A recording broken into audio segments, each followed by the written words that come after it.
it was quite amazing to see the morning session, and I'm going to do something slightly different by not presenting the company, not telling how many years I've been working on the Internet of Things, since 14 years, and then showing commercials of my company. I think that's quite weird. The only goal I'm having today is that you walk out and think slightly different about a few things you have to think about up front before you start doing something on the Internet of Things. And in the beginning we were a little bit curious about, will anybody show up, because it's quite empty in this room. And I've seen this happening before, that it's driven by technology, and at the end a lot of technology focused people are following the technology sessions, but they're not really listening like, what are we really solving over here? And I'm going to use a few examples. So I'm not selling anything except this. So I'm having actually last week's newspaper over here. Now show me your money. Who wants to buy the last week's newspaper? Maybe for 1 cent? It's really a commodity. It's old paper. What do you get for old paper? But it wasn't actually last week's newspaper, it's actually today's newspaper. Now, I'm a good salesman. There's some new data. It's an Antwerp newspaper, a Belgian one. Maybe I'm getting the market price for this one, a few euros. Anybody? But now I get a very interesting paper. I got next week's newspaper. Who want this one? With all the stock numbers? The lottery numbers, all those things. So if you can look into the future and predict slightly what the data is going to look like, then you're actually solving something. And now you need a few things that can actually help you in knowing those things and making the decisions for you real time. And it will all be about the data. Same thing over here. I love this slide. And in the back you can't read it, but in the front either. It's a Chinese one, but I think that it's getting updated every few years about all the things that will be extinct in 100 years. And if I zoom out on a few things, you will see between 2010 2030, coins, desktop computers, yeah, very straightforward. That's going to be gone. But also your keys. And I like people to look forward. If you're getting bored, just read it. If keys are getting lost or keys will disappear in the future, it's not about replacing it with a kind of an RFID or something else. They really need to be gone. So if I walk around and I do see some keys over here, when are those keys useful to me? Those are not mine. It's a Mercedes. I think there are plenty of those. You can find the car. If I can find a car. So there is some context related to this key, and otherwise it's useless. So if we're going to drop the keys, is this yours probably? If we're going to drop the keys in the future, you have to think about those things in a slightly different way. I joined TASS Technology Solutions, which is really a technical company, but I worked for a business software company for many years. So if you have very technical questions later on, I have a few colleagues of mine who will be down at the booth to ask them those technical questions. But I like to talk on a different level. I did build, together with the previous company, a product which was named the Enterprise Service Bus, and afterwards the industry actually took over this name, an Enterprise Service Bus. Essentially what they want to achieve was, if I have one application, a purchasing application, and I have a logistics application or something else, and they're totally independent, they need to talk to each other. And you do exactly the same things. You start talking about connectivity, availability, and so on. But at the end, they also need to understand each other. And even 8 years ago, Gartner was already writing a lot of reports about those things, like you need services to make that one a successful thing. So to build a service-oriented architecture, you need to build services around them, otherwise it doesn't work. That's a basic component to have a service in a service-oriented architecture. I didn't hear the word service-oriented architecture once today. Anybody else who heard it? No. Well, if you look in an Internet of Things and you don't approach it as an outside-in service, what do you expect from me, from my thing to tell you? Then it will not work. So maybe we can map a few of those lessons learned in the past, what they learned in the business software, and now look back on the Internet of Things. So imagine an Internet of Things without any services. Look at those things. Well, if I have some data, but I don't know the context of the data, can things go wrong?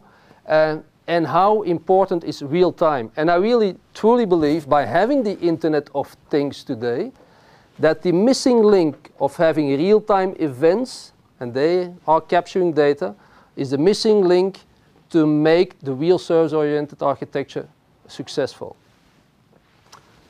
So this is kind of a work session.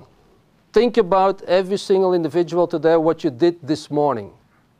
I'm trying to explain what a real service is, because we think in a very ABC stepped approach. So what did you do this morning? What are the actions you did? I had a shave, and I did some other things. Put some clothes on, took a shower, got some juice, and immediately there are some people say, oh, that doesn't make any sense. You put some clothes on. But it only makes sense if you put those actions, those tasks, on a timeline. And now, who has exactly the same timeline as I did this morning? By showing hands. Nobody.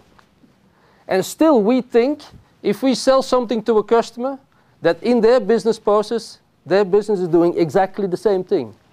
And if it works over here, I will use this at another customer, and they will do exactly the same thing. That's not true. Every case is different. So you need to have the flexibility to swap around. And I think your combination will be in there somehow. But things are also getting more complex. I got 2 kids. They have to go to school. And my employer still expects me to be at work at 8:30. So those things are getting added on top of my timeline. And for me, the only way to fix this one is to have a good agreement with my wife. And I'm offloading some of the services, sorry to say it this way, to another timeline in parallel. And then we're actually talking about using a service with a very clear agreement and a very clear communication, like, can you bring the kids to school today? Yes, and I can be guaranteed that my wife will bring them to school. But that's the way you also need to look at the very smallest item on the Internet of Things. If they are going to play a specific role in your solution, you need to be able to communicate to them and also understand them. And that's also a difficult thing. So now I can also start optimizing my flow. If it's a long drive and I still have to be at work at 8:30, then I can optimize my business process. This has nothing to do with IT.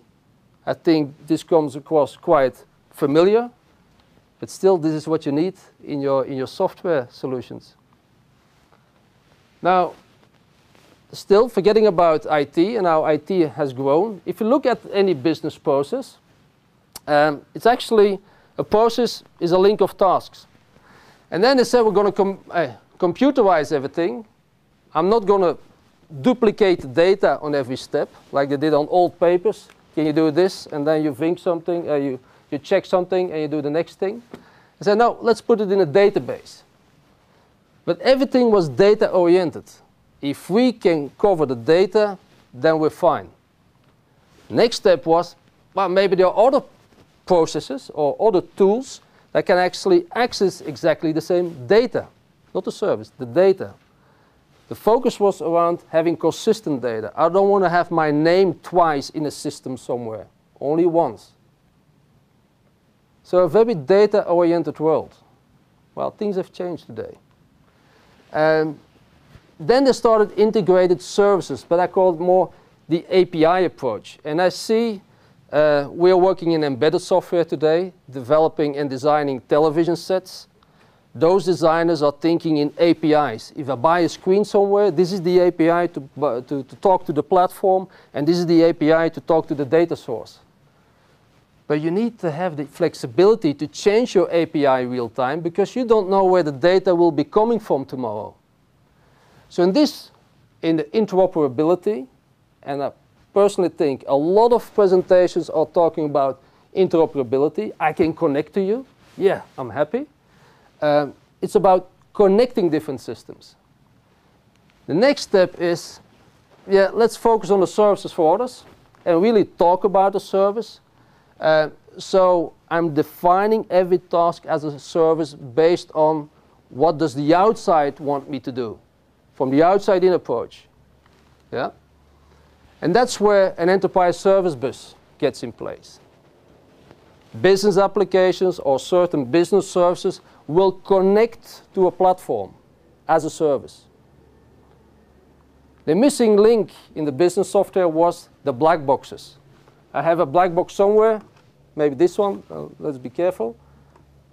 Maybe this can play a role in my business process.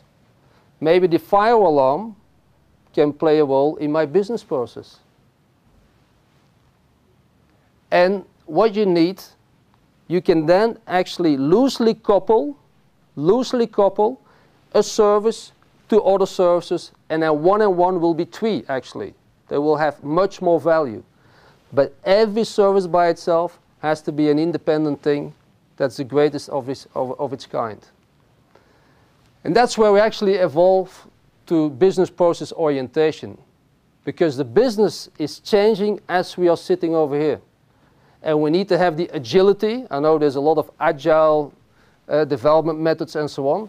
But agility was already known in the business itself, where you said, I need to be able to change my business process today because the market has changed yesterday.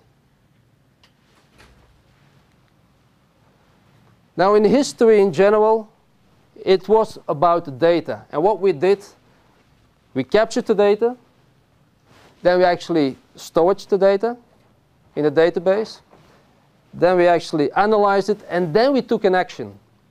Nowadays, once data is in a database, it's old.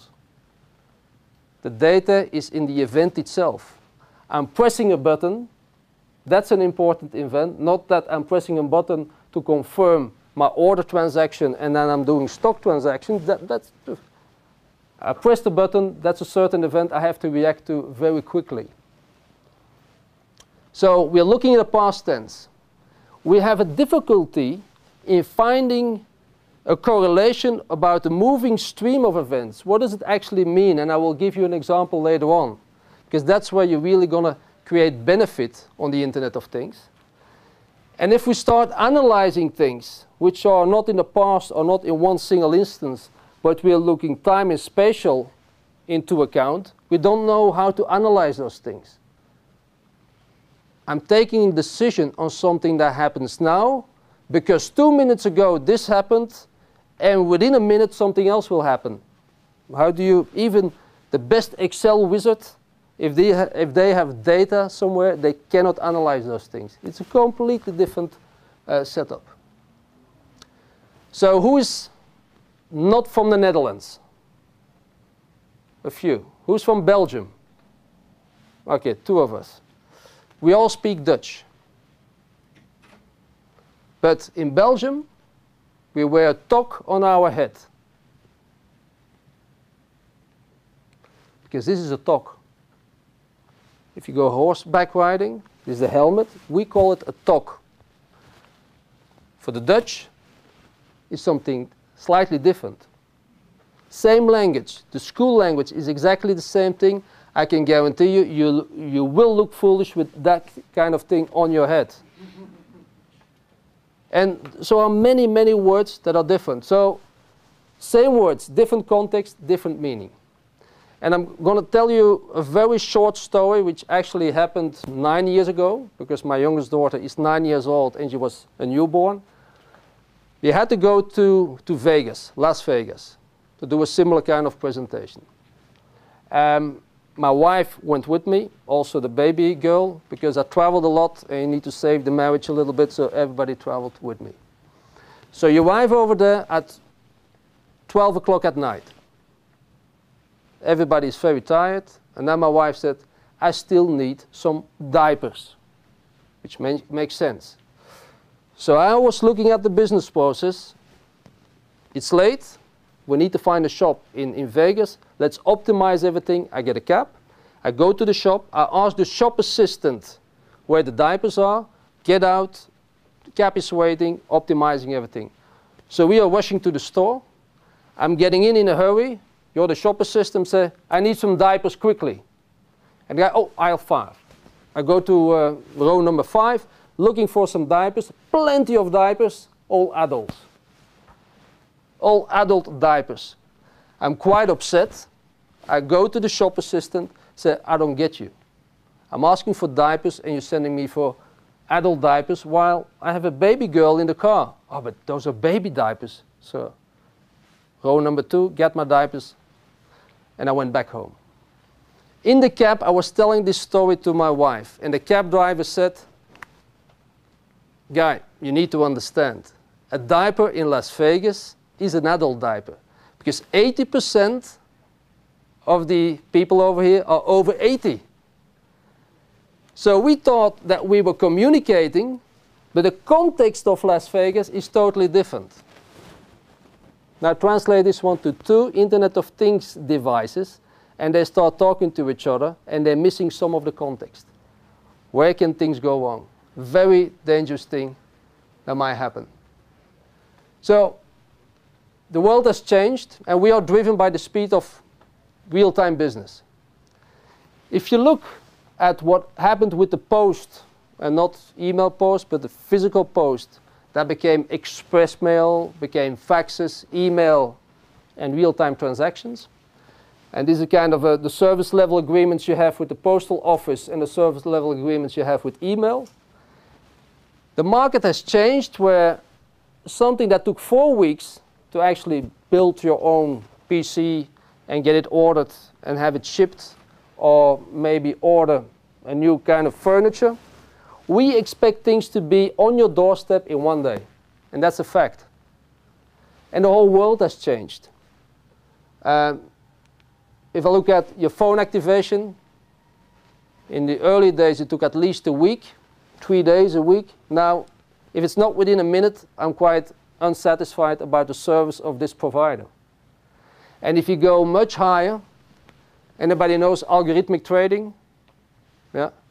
So that's trading on a stock exchange, not based on, because if a stockbroker, a human person, needs to decide, good deal, I'm going to buy it, is already too slow. Algorithmic trading is actually sensing everything, all the news around the world, all the other stock options, and they will take a decision based on the computing speed to buy and sell stocks. That went from 100 milliseconds to 20 milliseconds. That's a very big and lucrative, also dangerous business. But that's where the Internet of Things is important. What else can I trap as data, analyze, and do something with? Yeah? So to summarize, I actually picked up the speed a little bit. Who has a credit card? Everybody? Whoever had, let's say, fraud transactions on their own credit card, that it actually was abused by others? Mine? Yeah. Who actually took care of it? Yourself or the credit card company? Who actually spotted it? Yourself? Very well done. Anybody else? It was credit card company or yourself? Myself. I was using Visa. I came back home and my wife said, you got a new Visa card with a whole letter. So in your trip, and I wasn't too long, it was 1 week. I said, in the meanwhile, we noticed that there was a fraud happening on your Visa card. We canceled it. We ordered a new one, and here it is. And by the way, we refunded all the money ourselves. Good service. They were able to do this because in my profile, they saw that I was only using it for hotels, flights, but not to buy some things at the gas station. That didn't make sense. It didn't fit my profile. So that was an alert. But those guys were doing this in a static way, looking back at the records. Me as a customer, I was happy. Didn't lose any money, good service, and so on. But Visa is still losing money. Of course, they are insured, but they're paying very high insurance fees to have this.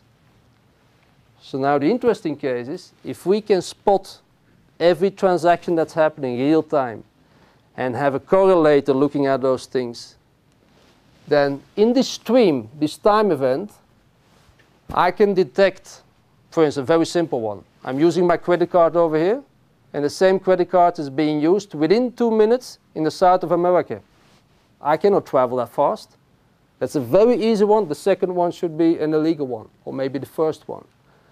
So being able to trap the correlation over there and say, this is complex event processing in real time. When I see that this credit card is being asked for authorization 3 times, do a rollback, cancel the transaction, and actually do not do the transaction and catch the thief if you can. Yeah? So I didn't present anything. I didn't present the company, but I truly hope that I opened up some of your minds on those things.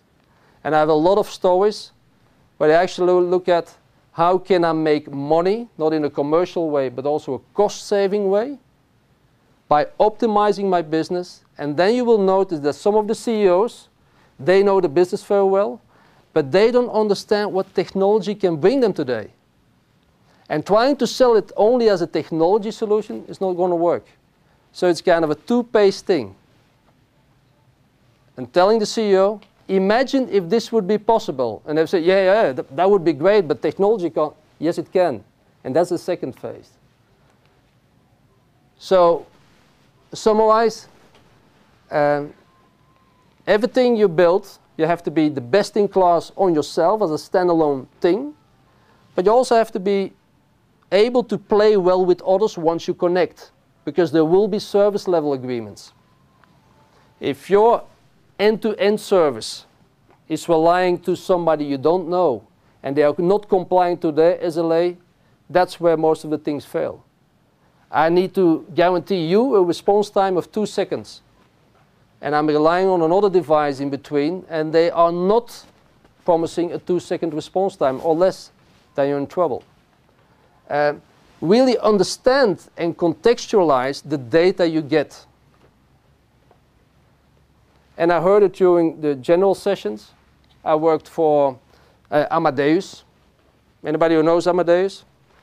If you do a travel booking, 9 out of 10, the back office, which is still an old mainframe machine, is handled by Amadeus. Any hotel booking, car booking, flight booking is going to a mainframe system. And the ticket is happening over there. If you look at the data, I know that telco, they have a common data model. And I know that people are using cell phones, internet, television, and probably get one bill at home. A lot of you do. In reality, if you look into their systems, your data is being replicated to those 3 old systems in the back end. But telco actually created what they call a common data model. That a person like Magnus is a customer with his first name Magnus. Healthcare also. But travel, for instance, no. Amadeus is still thinking, yeah, we're going to be the biggest one, so we will set the standard how data is going to be visualized and defined within the travel industry. Because they're still struggling with those things. And even in the early days, if you look at EDI messaging, EDI tie, how to submit by fax or by modem a certain order, that used to be a common standard across the world. But at the end, if a small supplier and a big Albert Heijn or another one, who will define the standard? It will be Albert Heijn. And those are the challenges you need to cope if you are communicating data across the world. Always be online with the highest security, reliability, failovers, and so on. A guaranteed delivery. How well can you guarantee your service? because you have to play in the real-time mode. That's my talk. Thank you. If you want to have more talks, meet us at the TASS booth, or maybe there's still a few talks over here. Thank you a lot, Jan. Thank you.